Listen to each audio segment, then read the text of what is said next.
Hello, this is Breakfast with Bill Turnbull and Sian Williams. More equipment for British forces in Afghanistan. Good morning, it's Monday the 30th of November. Good morning, welcome to the programme. Also a detailed proposal showing how Scotland could cut itself loose from the UK are being set out by the Scottish Government today. Ministers want to hold a referendum on independence next year, but opposition parties say they won't agree to it. Our Scotland correspondent James Cook reports. Susan Boyle's album is #1 after it became the best-selling debut released in UK chart history. These are the morning's top stories. Speaking of wild horses... Super gun, a water gun, and sprayed it at them. Would that motivate you, Bill? No. It motivated me to do something. Yeah, I don't know. OK. Thank you. See you later. Those are Chris's papers. These are our papers. What am I doing? Here we go. The Daily Mail. Yeah. She was happy. Morning, Simon. Morning. We can hear it. We just sit there and go, we'll be able to resist acknowledging it longer the baby than you. crying. Yes, exactly. All eyes on the middle. What's coming up in the programme? Why we should all... Mike Grizzly out there this morning. Alex is out there for us. Morning, Alex. Well, it's versatile and it's fire-resistant, but we know now that it can also be highly dangerous, talking about asbestos, once routinely used in the construction of school buildings. As long as it's maintained in a good condition and closely monitored, the government says it poses no risk to teachers or pupils, but there's growing concern that the problem is not being taken seriously enough. Well, now the Health and Safety Executive has admitted that the management of asbestos in a significant number of English local authorities does need further investigation. Graham Satchell has been looking at the problem for us. Morning, Morning, Graham. We didn't really think asbestos was such a big problem, more like something from the 80s. Graham, a lot of teachers would be concerned hearing your report this morning. A lot of parents as well worried about their own children. How concerned should we be? Well, I don't think anyone should be alarmed. And Morning, welcome if you just joined us. You're watching Breakfast with Bill Turnbull and Sian Williams.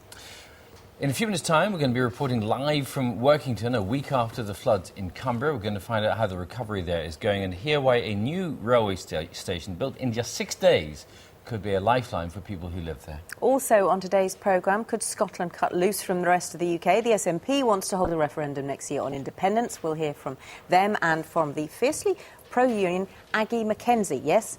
Aggie Mackenzie. The cleaner, yes. Aggie Mackenzie. A little later on she's coming. And before the end of the programme, we're speaking to the actress Anne-Marie Duff, the composers behind a new CD which features the Pope and the original lineup of the 80s group Spandau Ballet. True. Well done. All still to come. Now, preparations are well underway for more forces to be sent to Afghanistan. That's our main news this morning. Tomorrow, of course, President Obama is due to make that major announcement on US troop levels in the... Say something. Yes, Clear it all up. I mean, obviously he is probably the most famous sportsman. Thanks. See you later. 23 minutes to 7.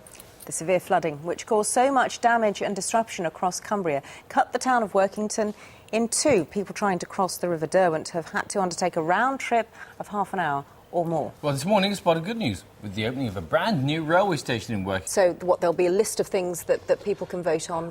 we will. What things fall under community service at the moment? Yes. I think a lot of people are actually quite frightened, aren't they, at the moment, of you know, the graffiti. It's the small things that seem to make a difference to people's lives in terms of crime. How can you tackle that? I mean, but what other ways are there to stop young people? Thanks very much. My pleasure. Andrew. 17 minutes to 7. This is Breakfast. These are the main stories. There's some papers. Now, let's talk to Simon, who's talking about mums going back to work after maternity leave. Morning. Tricky time for many, and sadly, it doesn't actually seem to be getting fend that off. And how it'll affect the footsie here as well. Yeah, of course. Thank you. It seems too good to be true, then it probably is. That's what they say, isn't it? It's the advice from the Office of Fair Trading, which says more and more of us are receiving unsolicited emails, letters and phone calls, promising cash winnings which don't exist. Well, Thanks. There's been a big issue, of course, for troops. When you hear, then, today's news that it looks as if, or we're told that the equipment will be in place for 500 further troops, are you confident? Books. And this is something that you're doing in Sarah's memory. Monty and Tyler Take the Top Road. Tell us a little bit about that. Well, I was going to say, I mean, how did you decide that this was something that you wanted to do? It's a very good way of raising money for charity. Projected to carry on going up, and it's the contention of campaigners, teaching unions, backbench MPs that asbestos is not being managed. The government says that so long as asbestos is managed properly, it doesn't pose a risk to teachers or pupils, and they're right. Talking about Do we have a world champion? Do we have just someone that was beaten in a final or something, and now? Chris, thank you. See you later. She was pipped at the post on this year's Britain's Got Talent. That has not stopped Susan Boyle from achieving her dream, it seems. Her debut album, sold more than 400,000 copies so far, making it the best-selling debut in UK chart history. And it has been a remarkable rise to fame for the singer from West Lothian. Became an overnight internet sensation, of course. Let's listen to her in action for a moment.